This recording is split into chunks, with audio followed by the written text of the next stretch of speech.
प्रश्नोत्तर सत्संग माध्यम से आज एक प्रश्न आया है।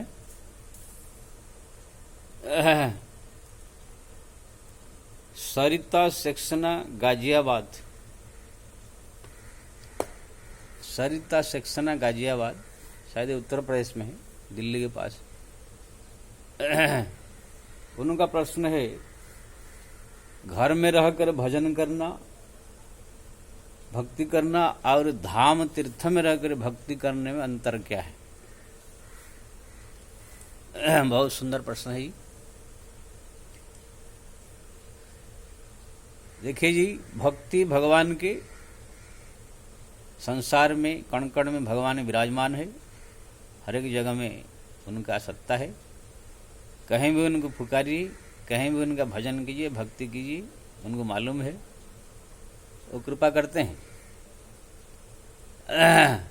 इसलिए हमारे भारतवर्ष में प्रत्येक स्टेट में, प्रत्येक जिला में आपको जो है गांव में भी एक से भक्त मिलेंगे। जैसे जलाराम बापू के छोटी सी गांव में वीरपुर में भक्त हुए, जूनागढ़ में जो है नरसिंह मेहता भक्त हुए, बड़े बड़े धाम में जगन्नाथपुरी में जो है एक से एक सब जगन्नाथ दास, बलराम दास आदि आदि सब बड़े बड़े भक्त हुए। वृंदावन में भी एक से एक सब भक्त हुए। यानी धाम में भी, तीर्थ में भी भक्त हुए, गांव में और अन्य अन्य शहरों में भी भक्त हुए। भगवान सर्वव्यापी है, जहाँ भी उनको प्रेम से पुकारिए, उनका नाम अनवरत निरंतर जपिए तो वो कृपा करते हैं। लेकिन फिर भी अगर आप बोलेंगे गांव में घर में रहकर भक्ति करना और तीर्थ धाम में रहकर भक्ति करने में अंतर क्या है, तो आकाश पाताल के अंतर है। क्योंकि ना भगवान का धाम में निवास करना ही एक भक्ति हो गया। भगवान स्वयं कहते हैं, रामश्च रूप धामश्च लीला नाम परात्परम एत चतुष्ट नित्यम सचिदानंद विग्रहम। भगवान का नाम, रूप, लीला और धाम, भगवान का नाम, उनका जो रूप है, स्वरूप मूर्ति या स्वरूप कहो, नाम और धाम तीर्थ, ये चारों सब समान है। नाम इज इक्वल टू धाम, धाम इज इक्वल टू जो है रूप, मैंने सब ये एक ही ऐसा है। अगर कोई व्यक्ति राम राम राम जप रहा है, लेकिन कोई व्यक्ति अगर किसी धाम में खाली निवास कर रहा है, तो जपे न जपे तो भी वो वही पुण्य उसको मिलेगा जो नाम जपने वाला व्यक्ति अपने गांव में जप रहा है। धाम का निवास करना ही मुक्ति का रास्ता है। इसलिए भगवान के धाम में अगर कोई पकड़ी बेच रहा है, कोई रिक्शा भी चला रहा है, कोई अगर वहां पर कोई धंधा पानी भी खोल के बैठा है, वो भक्ति करे चाहे न करे तो भी उसका यह है मुक्ति मुट्ठी में है। इसके लिए जो है हमारे स्कंद पुराण में एक धनेश्वर नाम के ब्राह्मण का भी कहानी आती है। धनेश्वर जो है ब्राह्मण जो है गंगा किनारे हरिद्वार में वो रहता था, लेकिन वो कोई भक्त नहीं था, तो गरीब था। इसलिए धंधा पानी बिजनेस करके कैसे अपना घर चलाना उसका मुख्य प्रधान काम था। इसलिए उसने फूल का व्यवसाय किया। गंगा किनारे सब लोग जो स्नान करने आते थे, वहां पर फूल जो है बेचता था। लोगों को जो है फूल लोग लेके गंगा जी का पूजन करते थे, मंदिर में पूजन करते थे। वो कभी गंगा जी में न नहाया है, ना गंगा जी का कभी दर्शन, कभी कोई भक्ति किया, ना कोई मंदिर में गया। लेकिन मरने के बाद भी भगवान के धाम से उनके लिए जो है विमान आया। तो धनेश्वर ब्राह्मण ने वो विमान भगवान के दूतों से पूछा, मैं तो जीवन में न कोई भक्ति किया, पूजा किया, न पाठ किया, न कोई गंगा भी नहाया नहीं, कि ना मेरे को ये मालूम नहीं था, ये सब महिमा अभी मालूम पड़ा कि आप ले जा रहे हैं इसलिए, तो मैं कौन सा पुण्य ऐसे किया जो हम मेरे को ले जा रहे हैं। भगवान के दूत ने कहा, आप भले ही कभी गंगा नहाया नहीं, कई मंदिर में पूजा नहीं किया, लेकिन जो आप हरिद्वार जैसे भगवान के जो तीर्थ धाम गंगा जी जहाँ पर बह रही है भगवती गंगा, वहाँ पर आप निवास कर रहे थे, उसी धाम की महिमा। अब आप वहाँ पर धाम जब निवास कर रहे थे तो वहाँ पर तरह तरह के भक्त आ रहे थे। उनके भक्त के मुख से जो है भगवान का नाम सुनते थे। वहाँ तरह तरह की जो है हरिध्वनि, तरह तरह के भगवत नाम का जो है आवाज़ सुनते थे। गंगा जी का जो है हवा, गंगा जी की जो है जल की छींटा आपके ऊपर पड़ता था। गंगा जी की रज जो है आपके शरीर में उड़ कर पड़ता था। और सबसे बड़ा चीज जो आने वाले संत भक्तों सबका पुष्प देते, सबका दर्शन करते थे। और सबसे बड़ा चीज जो धाम में आपका शरीर टच करता था, रहते थे जहां निवास करते, इसी कारण से आपका मुक्ति। तो ऐसे पुराण में हजार कहानी। तो भगवान का धाम में निवास कोई कर रहा है तो भक्ति भजन पूजा पाठ करे चाहे न करे, उनका मुक्ति है। इसलिए तुलैया जी ने भी लिखा, बंदो अवधपुरी अति पावनी, सरज सरी कलि कलुषन सावनी, शिय निंदक अघ ओघ न साए, लोक विश्व को बनाए बसाए। सीता जी को निंदा करने वाला धोबी भी और अन्य जितने कीड़े मकोड़े लोग को भी सब भगवत धाम गए हैं। तो इसीलिए भगवान के धाम में निवास कर लेना ही मुक्ति का रास्ता खुल गया। लेकिन गांव में अगर आप जप करेंगे तब आपकी मुक्ति होगा, कल्याण होगा। अगर जप नहीं किया, किसी कारणवश टेंशन में या अन्य कौन सी कार्य में फंस करके जप भूल गए, तो आपको फिर मुक्ति का रास्ता बंद हो जाएगा। इसलिए गांव में अपने घर में अगर आप भक्ति कर रहे, सदैव सावधान होकर के भगवत नाम जप पूजा पाठ को बनाए रखना होगा। धाम में आप निवास कर दिए तो आप भक्ति के साथ जुड़ गए।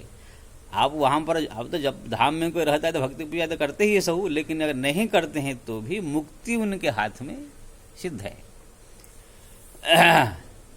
और एक उदाहरण मैं दूंगा, जैसे कोई व्यक्ति काम दाम करता है, धंधा पानी करता है, पैसा कमाता है, अपना परिवार चलाता है, भोजन पानी का व्यवस्था सबसे बड़ा चीज है। घर में भोजन, घर में अगर 10 परिवार है उनके लिए भोजन का व्यवस्था सबसे बड़ा चीज तो सब लोग करते हैं। लेकिन कोई जाकर के कोई अन्न क्षेत्र के पास में अपना रूम ले ले, जैसे अमृतसर में स्वर्ण मंदिर में प्रतिदिन 1 लाख आदमी का भोजन मिलता है। सुबह से लेकर के रात यानी 24 घंटा आप जब भी जाइए, 4 बार खाइए, 5 बार खाइए, बढ़िया और बढ़िया भोजन, आपको कोई रोक नहीं। लाखों लाख आदमी जा रहे हैं आ रहे हैं। तो अगर कोई अमृतसर के स्वर्ण मंदिर के अन्न क्षेत्र के बगल में अगर उनका रूम ले लेवे और वहां रहकर निवास करे और काम दाम कुछ बिजनेस या कुछ भी धंधा पानी करे, तो वो भी पैसा कमाएगा, अपन घर चलाएगा, लेकिन खाने पीने का टेंशन जिंदगी भर के लिए उसका खत्म हो जाएगा। क्योंकि अगर किसी कारणवश धंधा नहीं चला, किसी कारणवश मान लीजिए आज काम नहीं मिला, पैसा ही कम हो गया, तो खाने का टेंशन नहीं कि अन्न क्षेत्र बगल में है, जब इच्छा जाकर खा ले। अगर वो महीना सालों साल तक भोजन भी घर में नहीं बनाए तो भी टेंशन नहीं। लेकिन अगर अन्न क्षेत्र जहां नहीं है, कोई और अन्य शहर में, गांव में अगर कोई व्यक्ति काम धंधा करके घर चला रहा है, लेकिन अगर काम धंधा नहीं चला या किसी कारणवश कोई परेशानी आ गई, पैसा नहीं है और कोई अनाज नहीं है, तो फिर भूखा प्यासा हो जाएंगे। तो ऐसे ही जो है कोई व्यक्ति धाम में बैठकर जब भजन कीर्तन करता है, वो जैसे अन्न क्षेत्र के बगल में रह करके वो काम करता है, ऐसे ही वो मुक्ति के, भगवान के भक्ति के सागर में डूब करके वो भक्ति कर रहा है। भगवान के जो है धाम में वो निवास करना उसका पक्का है। वो जैसे है उनको जो है मेरा भजन छूट जाएगा तो मेरा कल्याण नहीं होगा, मेरा भक्ति छूट जाएगा तो कल्याण, ऐसे कुछ नहीं है। वो मुक्ति उसका सुनिश्चित, जैसे अन्न क्षेत्र के पास में भोजन उनका सुनिश्चित है। तो इसी प्रकार से जो है धाम की महिमा है। इसलिए घर में रहकर भक्ति करना, धाम में रहकर भक्ति करना, ये थोड़ा अंतर है। दूसरी बात, घर में आप गांव में भक्ति करेंगे, जो जितना आप मन लगा कर सकते हैं, जो कर दिया, घंटा 2 घंटा 4 घंटा 5, इतना ही। उसके बाद आप सांसारिक आवाज सुनेंगे, कोई कैं कर रहा है, कोई भैं कर रहा है, कोई पां कर रहा है, कोई बच्चा चिल्ला रहा है, कोई क्या कर रहा है, कोई झगड़ रहा है, दुनिया भर टेंशन भी आपको घर का परिवार का सब होगा।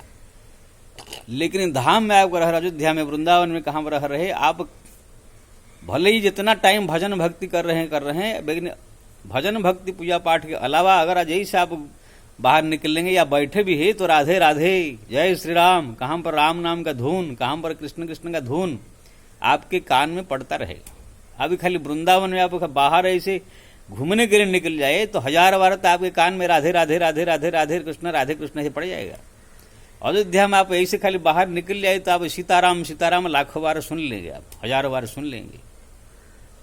आप हरिद्वार, ऋषिकेश, बद्रीनाथ कहीं भी जाए, जाते रास्ता में जाते समय जय बद्री विशाल की, जय शंकर की, जय भोलेनाथ की, हर हर गंगे, ये सब आप नहीं चाहेंगे तो भी आपको कान में सुनने को मिले। तो ये सब माहौल देख करके आपका मन जो है अपने आप ही भक्ति में डूबने लगेगा, अपने आप ही भजन भक्ति को खींचेगा। ये है धाम की सबसे बड़ी चीज महिमा। इसलिए धाम में निवास करना, भक्ति भी जो है बढ़ता है और मुक्ति भी परिपक्व होता है।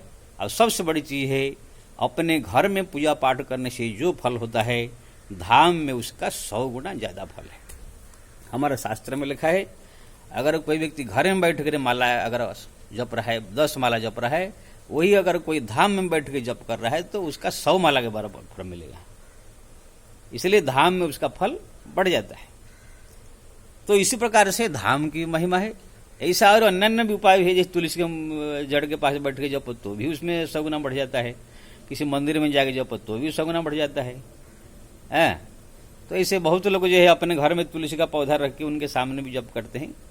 तो धाम में रहकर जो जप तप पूजा पाठ करेंगे उसका जो अन्य स्थान से 100 गुना फल ज्यादा ही मिलेगा। इसलिए फायदा ही फायदा है। इसलिए मैं सबसे निवेदन करूंगा, अपने घर में जहां तक है घर में जप कीजिए, पूजा पाठ कीजिए, भजन करिए, बढ़ाइए। लेकिन अगर समय भगवान कृपा किया, परिस्थिति ऐसे आए धाम निवास करने की, तो जरूर आ करके धाम में निवास करे, वहां पर भजन कीर्तन पूजा पाठ करे और अपने जीवन को जो है कल्याण करे। हाँ, अगर नहीं व्यवस्था है तो अपना घर में भी रह कर भक्ति बढ़ा कर भगवान को रिझा सकते हैं। जय श्री राम।